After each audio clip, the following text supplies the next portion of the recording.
සූර්යාගෙන් පැමිණෙන්නේ තරංගයක් පමණයි.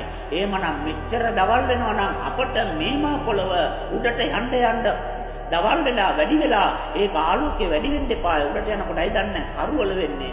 අපිට දාඩිය දානවා නම් මෙච්චර රස්නේ නම් උඩට යන්න උඩු වෙන්න එපා, දිය වෙන්න එපා. උඩට යන්න මයිනස් වෙලා රින වෙලා මොකක්ද දන්නේ මේ වතුර ගල් වෙන්නේ, සීතල වැඩි වෙන්නේ. එහෙනම් සූර්යාගෙන් රස්නයක් එන්නේ නැහැ, ආලෝකයක් එන්නේ නැහැ. තරංගයක් පමණක් එනවා.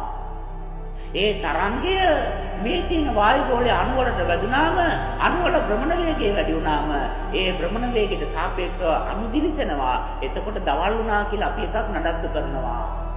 පෘථිවිය භ්‍රමණය වෙනව නිසා ඒ භ්‍රමණයට සාපේක්ෂව සූර්යා අනිත් පැත්තට ගියාම තරංගයේ ප්‍රතිශතය අඩු වෙනවා. ඒ තරංගයේ ප්‍රතිශතය අඩු වෙනකොට පීඩනය අඩු වෙනවා. අණු වල භ්‍රමණ වේගය අඩු වෙනවා.